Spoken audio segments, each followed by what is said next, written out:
सभी को मेरा नमस्कार।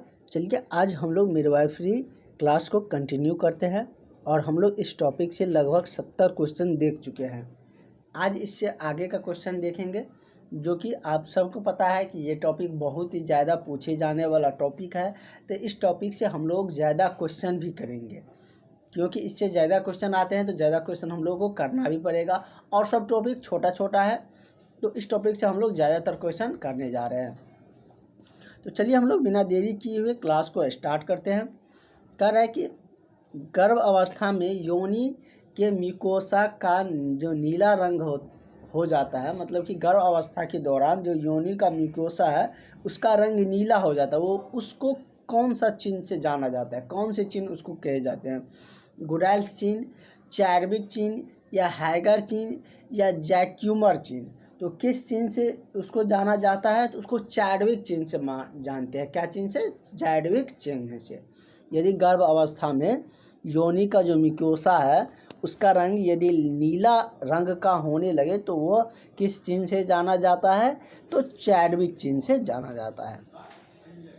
तो डेली आप लोगों को लगभग 25 से 30 क्वेश्चन होते हैं और जो भी कैंडिडेट अभी तक क्लास में नहीं जुड़े हैं वो सारे कैंडिडेट इस नंबर पर कॉल करके व्हाट्सएप करके क्लास में ज़रूर जुड़ जाइए। आपको सारा नोट्स मिल जाएंगे, साथ ही आपको डेली क्लासेज मिलेंगे। अभी आप सबको दुर्गा पूजा का फ्री में डिस्काउंट भी दिए जा रहे हैं, तो निश्चित रूप से अभी आप लोग कॉल करके व्हाट्सएप करके क्लास में जुड़ जाइए।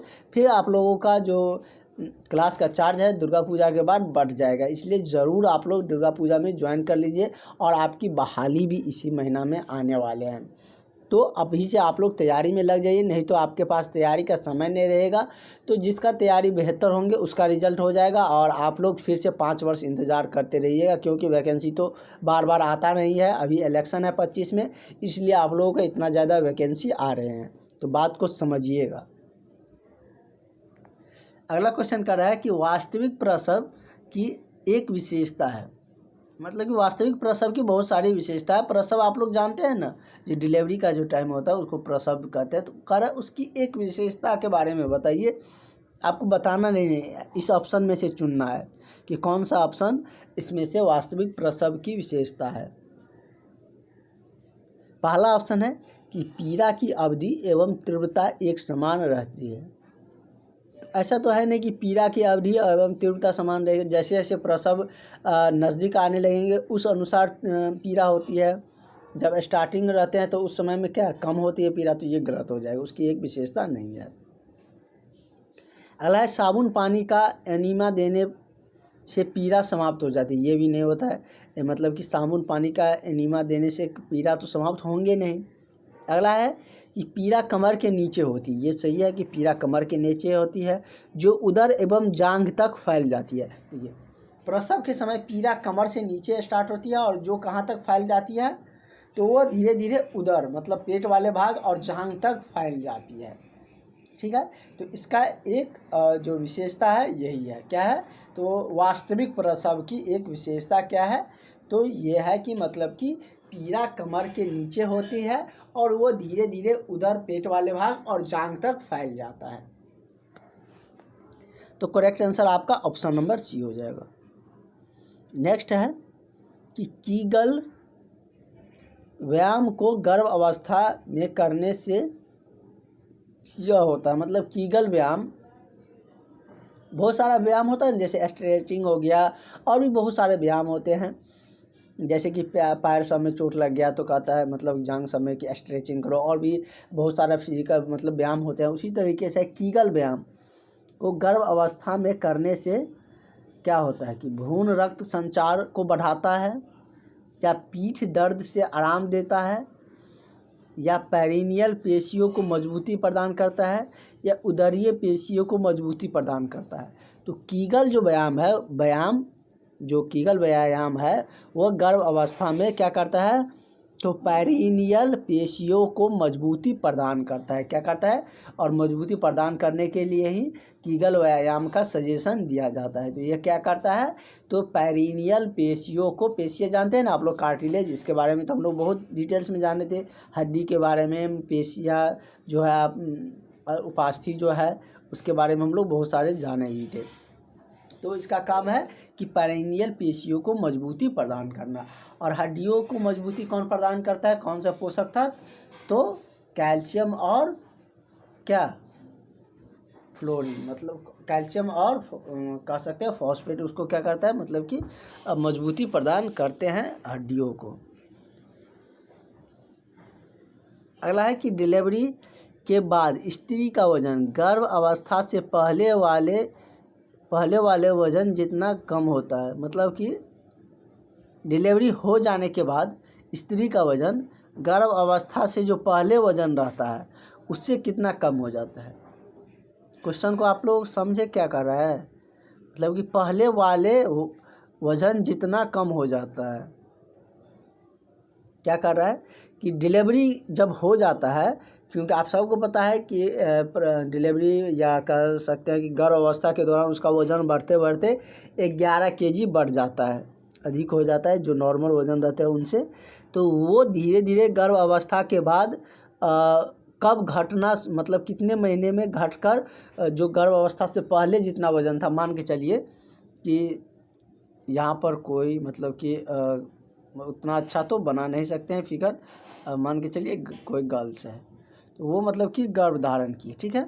तो 9 महीना मतलब कि प्रसव तक जाते जाते डिलीवरी में उसका वज़न यहाँ पर कितना था, यहाँ पे मान के चलिए कि ज़्यादा वज़न नहीं लेंगे, नहीं तो आप लोग गुस्सा आ जाइएगा, 40 है। और उसके बाद गर्भ धारण करने के पश्चात कुछ दिन बाद उसका वज़न बढ़ते बढ़ते कितना हो गया, 11 kg तक मान लीजिए बढ़ गया, तो 51 तक हो गया। तो फिर कह रहा है कि गर्भ जब डिलीवरी हो जाता है तो ये वज़न फिर से इतना कितने समय पर आ जाएगा, जो नॉर्मल वज़न था उतना पे। तो ये मतलब कि फिर से वापस गर्भ अवस्था से पहले वाले वज़न पर आता है 6 महीना बाद। कितना महीना, तो उसको 6 महीना लग जाता है, क्योंकि आपको पता है कि उसमें गर्भाशय का वजन बढ़ता है, सर्विक्स का विस्तार हो जाते हैं, तो ये सब घटते घटते मतलब कि 6 महीना लग जाते हैं, और 6 महीना बाद वह उस वजन तक आ पाता है। तो करेक्ट आंसर आपका ऑप्शन नंबर ए हो जाएगा। नेक्स्ट क्वेश्चन हम लोग देखते हैं। कह रहे निम्नलिखित में से कौन सा प्रसव द्वितीय अवस्था का चिन्ह नहीं है, प्रस्तुति भाग का पेरिनियल पर आना, या शिशु का जन्म, या बियरिंग डाउन्स पीड़ा का आवास, या योनि से रक्त की धारा बहना। तो प्रसव की जो द्वितीय अवस्था का चिन्ह नहीं है, वो पूछ रहा है कि नहीं है, तो मतलब कि द्वितीय अवस्था में योनि से रक्त की धारा नहीं बहते हैं, क्योंकि आप सबको पता है कि पीरियड्स भी बंद हो जाते हैं, तो रक्त की धारा तो वैसे भी योनि से बहेंगे नहीं, क्योंकि जब तक गर्भ धारण रहते हैं तो उतने समय तक क्या होते हैं, पीरियड्स भी बंद रहते थे। इसका करेक्ट आंसर आपका ऑप्शन नंबर डी हो जाएगा कि योनि से रक्त की धारा नहीं बहते हैं। और यही आपको खोजना था, क्योंकि इसमें वही खोजना था कि द्वितीय अवस्था में कौन नहीं होता है, तो यही नहीं होता है। अगला क्वेश्चन है, इससे रिलेटेड हमने बहुत सारे डिटेल्स में भी चर्चा किए थे। आपको जब हम लोग कम्युनिटी हेल्थ नर्सिंग का क्लास ले रहे थे तो वहाँ पे हमने इसके बारे में बहुत ही डिटेल्स में जाने भी थे, स्तनपान के बारे में। कह रहा है कि स्तनपान करने वाली माँ की प्रतिदिन कैलोरी की आवश्यकता होती है। जो भी माँ अपने बच्चों को दूध पिलाती है तो उससे क्या होता है कि मतलब कि बच्चों में न्यूट्रिशन जाते हैं, इससे माँ के शरीर में क्या होते हैं कि कैलोरी की कमी होती है। तो कितना कैलोरी की आवश्यकता होती है प्रतिदिन, जैसे दिया है 1800, 2200 कैलोरी, 2600 कैलोरी या 2500 कैलोरी। तो कितना कैलोरी लेना चाहिए स्तनपान के दौरान, तो 2600 कैलोरी। कितना लेना चाहिए, तो 2600 कैलोरी स्तनपान के दौरान माँ को प्रतिदिन लेने चाहिए। चलिए नेक्स्ट क्वेश्चन हम लोग बढ़ते हैं। अगला हम लोगों का क्वेश्चन है कि योनि परीक्षण द्वारा यदि नर्स को लगता है कि सर्विक्स 3 उंगलियों जितना विस्तार हो गया, 3 उंगली मतलब कि कितना, ये 3 उंगली हो गया, ये उंगली भी हम पहाड़ के दिखा देते आपको, मतलब जनरली इसी साइज में उंगलियां रहते हैं, ऐसे ही आप लोगों का मतलब कि नाखून रहता है। तो इतना मतलब कि 3 उंगली जितना मान के चलिए, आप 3 उंगली आप बुक पे या किसी पर रख कर चेक कर सकते हैं कि ऐसे मतलब कि 3 उंगली कितना चौड़ा हो सकता है। यदि योनि परीक्षण करते समय आप लोग को ड्यूटी लगेंगे, तब यदि आप लोग को पता चलेगा कि सर्विक्स का 3 उंगली जितना विस्तार हुआ है तो इसे सेंटीमीटर में कितना लिखेंगे। यदि 3 से मतलब कि उंगली जितना विस्तार हुआ है तो कितना सेंटीमीटर तक उसको मतलब माना जाएगा। तो लगभग मतलब कि 2 से थोड़ा कम होता है एक उंगली की, मतलब हम बात करें तो उसकी चौड़ाई से लेकर, तो मतलब कि जैसे ये है तो ये मतलब 2 से कम थोड़ा होता है, तो इसलिए 3 है तो 3 दूनी 6 होने चाहिए, लेकिन उससे थोड़ा कम होता है तो 5 सेंटीमीटर मान सकते हैं। कितना होता है तो 5 सेंटीमीटर तक लगभग कि मतलब कि इसका विस्तार होते हैं। यदि 3 उंगली जितना उसका विस्तार हुआ है तो उसको हम लोग कितना लिखेंगे। तो आपको अगर सबमिट करना रहेगा, आगे फाइल को भेजना है, तो आप तो ये नहीं लिखेंगे कि 3 उंगली जितना विस्तार है, वहाँ पर तो आपको सेंटीमीटर के टर्म में लिखना पड़ेगा। तो कितना लिखिएगा तो 5 सेंटीमीटर। ठीक है, इसका करेक्ट आंसर आपका ऑप्शन नंबर बी हो जाएगा। नेक्स्ट क्वेश्चन की तरफ हम लोग बढ़ते हैं। कह रहा है कि सार्वजनिक रूप से प्रयोग किया जाने वाला भगछेदन का प्रकार है लेटरल, जे आकार या मीडियो लेटरल या मीडियन। तो सार्वजनिक रूप से प्रयोग किए जाने वाला भगछेदन का जो प्रकार है वो कौन सा होंगे। जैसे लेटरल है, जे है, मीडियो लेटरल है, तो ये कौन सा होता है तो मीडियो लेटरल होते हैं। आज बहुत लंबा क्लास नहीं लेंगे क्योंकि आज मेरा थोड़ा सा तबीयत अच्छा नहीं लग रहा है, स्वस्थ, इसलिए थोड़ा सा हम लोग आज 20 क्वेश्चन तक ही सीमित रखेंगे। अगला है कि प्रसव काल में और जहाँ पर भी थ्योरी की ज़रूरत होंगी उसको हम लोग कल देख लेंगे। प्रसव काल में ऑक्सीटोसिन प्रयोग करने का सबसे गहन दुष्प्रभाव क्या पड़ जाता है। जब प्रसव काल का समय रहता है गर्भावस्था का, उस मतलब कि प्रसव काल के समय में ऑक्सीटोसिन, जब मतलब कि डिलीवरी होने के समय में ऑक्सीटोसिन का प्रयोग करने से उस पर क्या दुष्प्रभाव पड़ता है। उस समय के लिए तो थोड़ा रिलैक्स मिलते हैं, लेकिन उस पर दुष्प्रभाव भी पड़ते हैं। तो वही आपसे पूछ रहा है कि क्या उस पर दुष्प्रभाव पड़ते हैं। जैसे है कि झटके तथा कोमा में जाने का, उच्च रक्तस्राव या शरीर से अधिक पानी की हानि या मां को पीलिया आना। तो क्या चीज़ का मतलब कि दुष्प्रभाव पड़ता है तो उसको झटके तथा कोमे में जाने का खतरा रहता है, मतलब यही उस पर मतलब ऑक्सीटोसिन देने से दुष्प्रभाव पड़ता है। तो इसका करेक्ट आंसर आपका ऑप्शन नंबर ए हो जाएगा।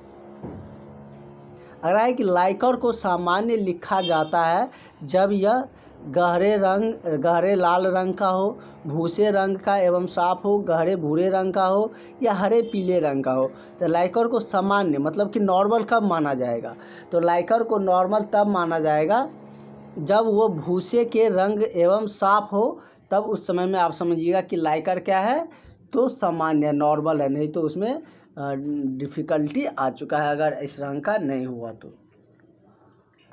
अगला है कि एक सामान्य प्रसव में अधिकतम रक्त हानि कितनी होती है। 100 ml, 1000 ml, 200 ml या 500 ml। एक सामान्य प्रसव में अधिकतम रक्त की जो हानि होती है वो कितना होते हैं तो 500 ml होती है। कितना होते हैं 500 ml उसकी हानि होती है। तो करेक्ट आंसर इसका ऑप्शन नंबर डी हो जाएगा।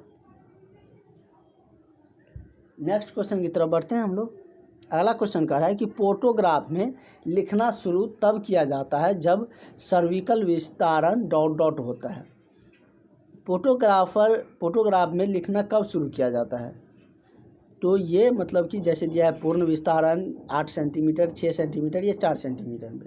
तो ये कब किया जाता है तो 4 सेंटीमीटर यदि इसका विस्तार हो जाता है सर्विकल का, तो फोटोग्राफर पर उसका लिखना मतलब कि तब शुरू किया जाता है। तो इसका करेक्ट आंसर क्या हो जाएगा आपका ऑप्शन नंबर डी हो जाएगा। नेक्स्ट क्वेश्चन कह रहा है कि निम्नलिखित में से कौन सा केस में कार्ड को देर से क्लैंप करना चाहिए। किस केस में कार्ड को देर से क्लैंप, मतलब जैसे कि आप लोग को जैसे कि बच्चा जन्म लेता है तो आप सब क्लैंपिंग करते हैं ना उसके साउंड के लिए, वही कह रहा है कि मतलब कि किस केस में कार्ड को देर से क्लैंप करना चाहिए। जैसे कम वजन वाले शिशु के केस में, या समय से पहले जो जन्म लेता है, जैसे कि 9 महीना जन्म लेने का उचित समय माना जाता है, नॉर्मल समय है। और मतलब कि अच्छा भी माना जाता है। लेकिन समय से पहले, जैसे कि बहुत सारे कुछ बच्चे मतलब कि जब माँ यदि शारीरिक रूप से थोड़ा कमज़ोर रहते हैं तो 7 महीने में भी डिलीवरी हो जाता है, तो वो समय से पहले डिलीवरी हुए, या RH असंगति से के कारण, या परिपक्व शिशु के। तो किस केस में कार्ड यानी कि कार्ड का जो क्लैपिंग जो किया जाता है वो देर से किए जाते हैं, तो किस केस में किए जाते हैं, तो ये परिपक्व शिशु के केस में कार्ड को जो देर से क्लैपिंग किए जाते हैं। तो इसका करेक्ट आंसर ऑप्शन नंबर आपका क्या हो जाएगा, ऑप्शन नंबर डी हो जाएगा। अगला कार्य है कि गर्भ अवस्था के दौरान उच्च रक्तचाप ग्रस्त माँ को कौन सा आहार लेने की सलाह देनी चाहिए। मतलब कि गर्भ अवस्था के दौरान यदि उच्च रक्तचाप ग्रस्त है माँ, तो उसको कौन सा आहार लेने की सलाह देनी चाहिए, उच्च प्रोटीन, सामान्य, या कम रेडियस वाला, या कम सोडियम युक्त। तो कैसा आहार लेने की सजेशन देना चाहिए, तो नॉर्मल। कैसा, तो नॉर्मल, ना तो ज़्यादा उच्च, ना ज़्यादा प्रोटीन वाला, ना ही कम रेडियस वाला। तो कैसा लेना चाहिए, तो सामान्य भोजन या सामान्य आहार लेने की सजेशन देनी चाहिए। अगला है कि जन्म के बाद शिशु को विटामिन के देना चाहिए जिसकी डोज है। विटामिन के आपको पता है कि शरीर में क्या चीज़ के लिए जिम्मेदार है, तो विटामिन के शरीर में रक्त को थक्का बनाने के लिए जिम्मेदार होता है। जैसे क्या कि कोई करता है तो आप लोग देखते होंगे कि कुछ देर ब्लड निकलने के बाद वो जमना शुरू हो जाता है, तो किसके कारण, विटामिन के कारण ही। जिसमें ज़्यादा रहता है उसमें तुरंत जमने लगता है, जिसमें कम रहता है उसमें थोड़ा निकलने के बाद जमना शुरू होता है। कह रहे कि जन्म के बाद विटामिन के देना चाहिए, उसकी डोज क्या है, 1 मिलीग्राम, 1 ग्राम, या 2 मिलीग्राम, या 2 ग्राम। तो कितना डोज है उसका डोज है 1 मिलीग्राम। कितना है, तो 1 मिलीग्राम। तो इसका करेक्ट आंसर आपका ऑप्शन नंबर ए हो जाएगा। नेक्स्ट क्वेश्चन की तरफ बढ़ते हैं हम लोग। अगला क्वेश्चन कह रहा है कि गर्भ अवस्था के दौरान एमनियोसेंटेसिस करने से सबसे बड़ा जोखिम क्या चीज़ का रहता है। तो गर्भ के दौरान जो एमनियोसेंटेसिस करने से सबसे बड़ा खतरा, सबसे बड़ा जो डर रहता है, वो समय से पहले प्रसव का रहता है। मतलब कि समय से पहले डिलीवरी आने की मतलब कि खतरा बना रहता है, मतलब एमनियोटेसिस करने से मतलब कि सबसे बड़ा जोखिम रहता है समय से पहले प्रसव होने की। और समय से पहले प्रसव होने से बहुत सारे खतराएँ रहते हैं, बेबी को भी बचाने में और भी माँ को भी थोड़ा दिक्कत आते हैं। तो ये सब मतलब कि उसमें दिक्कतें आते हैं।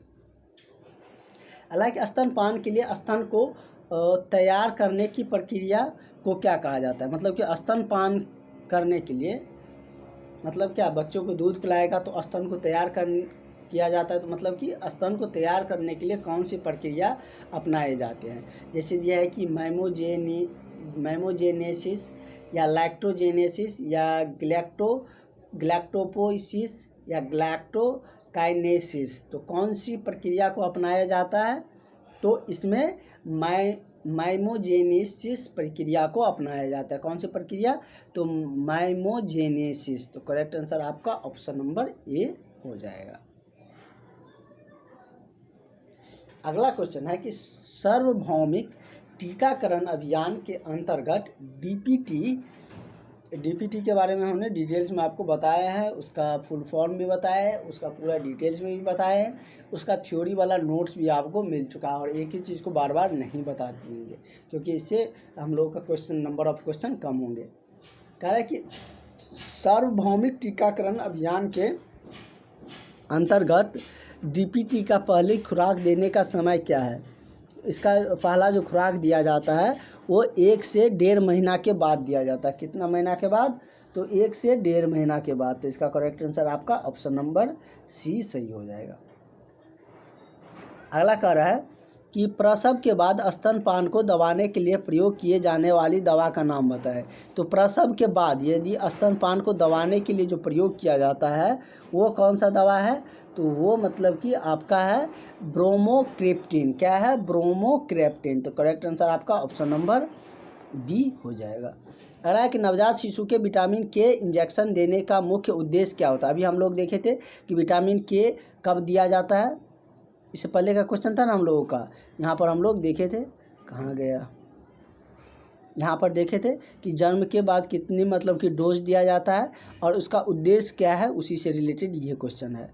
तो किस उद्देश्य से विटामिन के दिया जाता है जब शिशु को, तो ये दिया जाता है क्लोटिंग कारक को बनाने में सहायता करने के लिए। क्या चीज़ के लिए, तो क्लोटिंग कारण को सहायता करने के लिए, मतलब कि बनाने में सहायता करने के लिए दिया जाता है। हालांकि फेंटेनेल का सामान्य आकार क्या होता है, अगले जो फोंटेनेल होते हैं उसका सामान्य आकार चौकोर, त्रिकोण, डायमंड या गोल होता है। तो कैसा होता है उसका आकार, तो उसका आकार होता है डायमंड। डायमंड आप लोग जानते हैं ना, सब दुनिया का सबसे कठोर वस्तु है। डायमंड का शेप आप लोग जानते होंगे, बहुत ही चमकीला होता है, बहुत ही कठोर, उसका शेप के कारण भी वो कठोर होता है और इसी आकार का होता है अगले फोंटेनेल। तो चलिए आगे के क्लासेज हम लोग नेक्स्ट में देखेंगे और वहाँ पर हम लोग फोंटेनेल को डिटेल्स में भी जानेंगे।